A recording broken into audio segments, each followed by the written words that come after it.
Mapagpalang umaga po sa ating lahat. Puri ng Panginoon sa kanyang ibinigay na panibagong umaga sa ating buhay. At tayo po ay mag-aaral ng kanyang mga salita na matatagpuan sa Heavenly Places na book ni Sister Ellen White. Entitled, A Friend in the Heavenly Court. Sino ang ating tanging kaibigan sa korte ng langit? Atin po itong saliksikin. It's February 8. Blessed be the God and Father of our Lord, Jesus Christ, which according to his abundant mercy hath begotten us again unto a lively hope by the resurrection of Jesus Christ from the dead, to an inheritance incorruptible and undefiled, and that fadeth not away, reserved in heaven for you.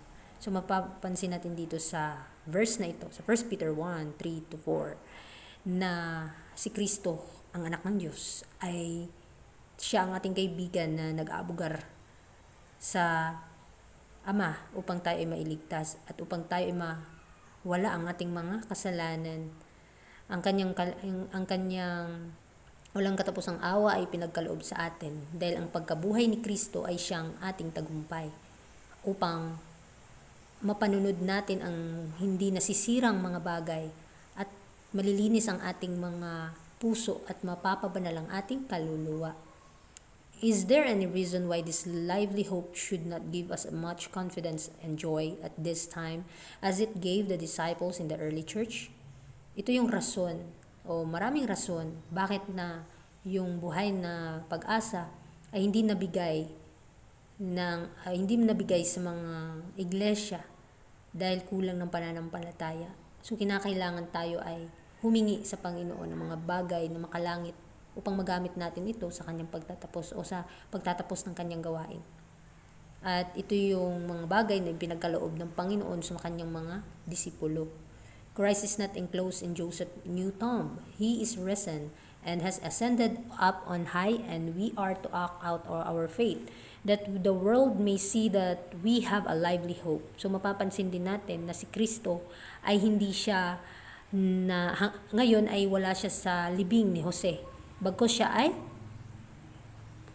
na-resurrect, siya ay nabuhay na muli para sa atin at pumunta sa most high, pumunta siya sa most holy place, sa langit na sanctuary upang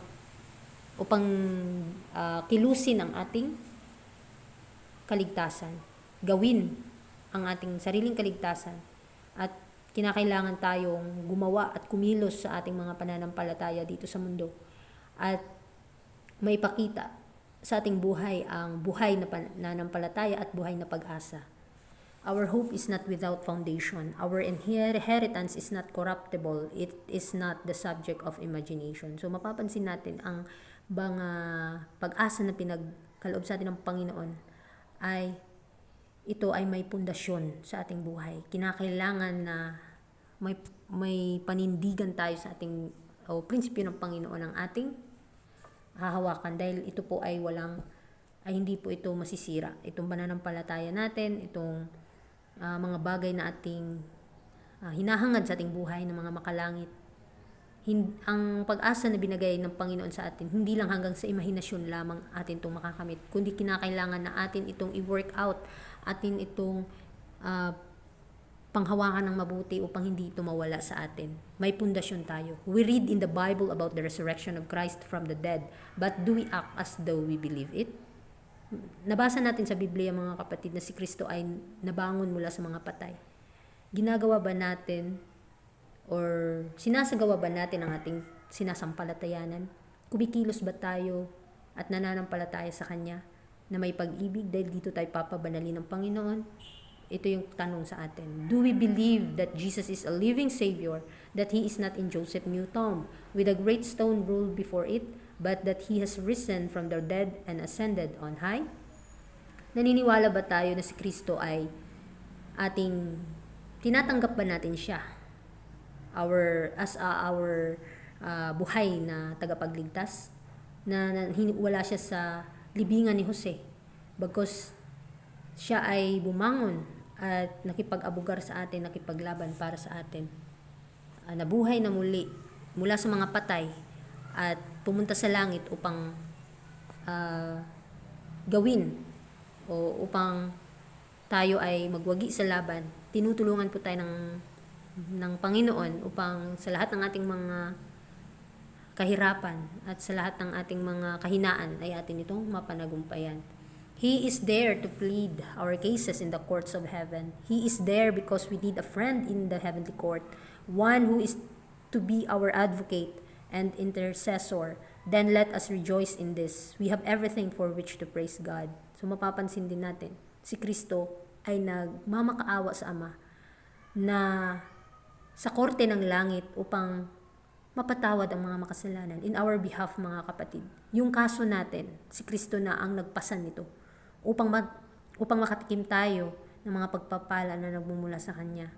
Pumunta siya dito sa lupa bilang ating kaibigan kasi nangangailangan tayo ng kaibigan sa makalangit na korte na kung saan siya ang ating masusumbungan sa lahat ng ating mga problema, mga hinanakit at lahat ng ating dinadanas. Nakakaalam ang ating Panginoon kasi sinubukan niya ito sa kanyang mismong sarili.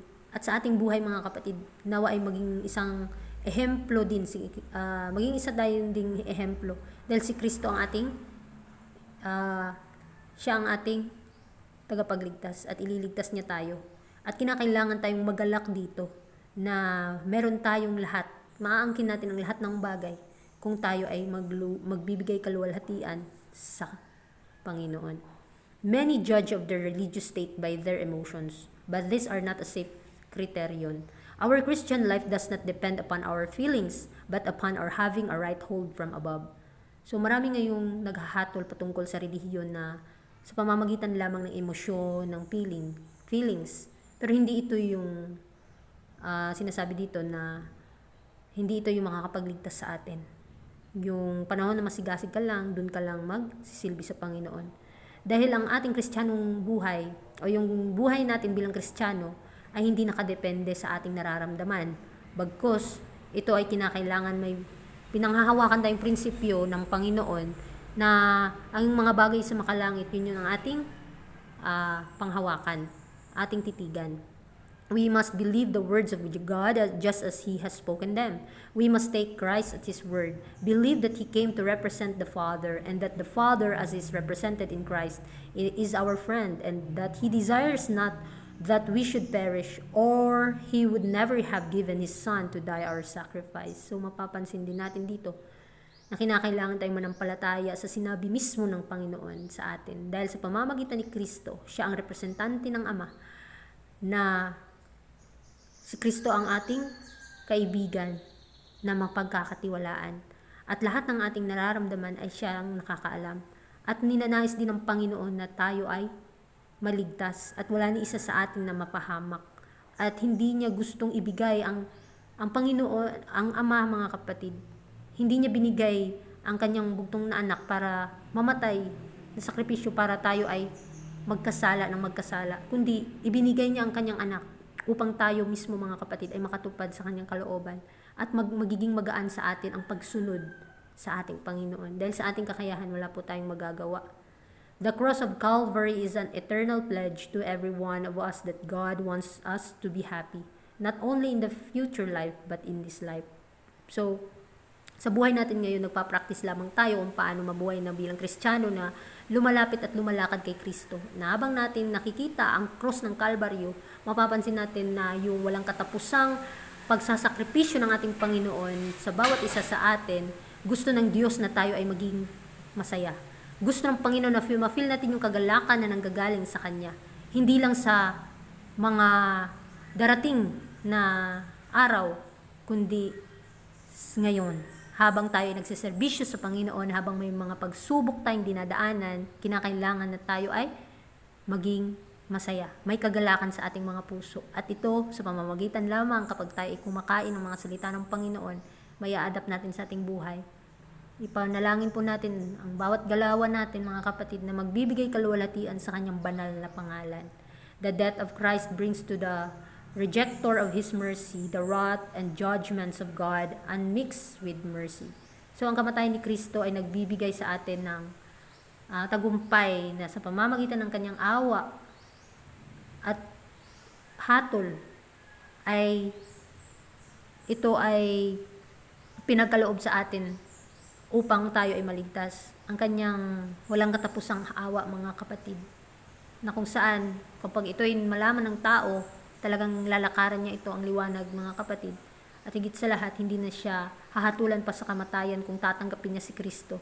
Dahil wala na po tayong pag-asa sa mundong ito, kundi ang Panginoon lamang. Kaya hanapin muna natin siya. Hanapin natin ang kanyang katwiran habang siya ay nasusumpungan pa. Baka sa kung hindi na natin siya makikita, huli na baka ang lahat, mga kapatid. This is the wrath of the Lamb, but the death of Christ is hope and eternal life to all who receive Him and believe in Him. So ito yung galit ng Ama. Ito yung galit ng Panginoon, na sa pamamagitan ng kanyang kamatayan, si Kristo ang ating pag-asa at buhay na walang hanggan. Ibibigay niya ito sa mga tumatanggap sa kanya at nananampalataya. Kaya ano pang hinihintay natin? Habang tayo ay nabubuhay dito sa mundo, tikman natin ang pag-ibig ng ating Panginoon. Dito tayo makokontento. Kapag lagi natin nakikita ang ating kahinaan, doon tayo nafe-feel natin ang kauhawan at kagutuman sa kanyang mga salita. Mas damol pa nating kainin at inumin ang kanyang mga sinasabi sa atin upang tayo ay makapanagumpay sa mga huling araw. Sa ating pag-aaral ngayong umaga, nalalaman natin na sa bawat hakbang sa ating buhay, meron tayong tagapamagitan na kaibigan na si Kristo sa korte ng mga langit, na kung anuman ang hakbang natin sa buhay, maiintindihan natin at mararamdaman natin ang kanyang pag-ibig sa atin. Dahil sa lahat ng pagsisikap natin, hindi po ito magiging walang silbi, kundi magbibigay ito ng paalala sa atin. At mananagumpay po tayo sa mga huling araw dahil sa Panginoon, dahil kay Kristo. Siya ang ating tapat na kaibigan na maaasahan sa korte ng langit, na tayo ay magwawagi sa laban sa ating sarili. Kaya paglabanan natin ito, panghawakan natin ng mabuti ang korona ng buhay upang hindi ito mawala sa atin. At kapag alam natin ang katotohanan, lakaran na natin ito at makakatamo tayo ng tagumpay sa mga huling araw. Maraming salamat sa inyong pakikinig at God bless sa ating lahat.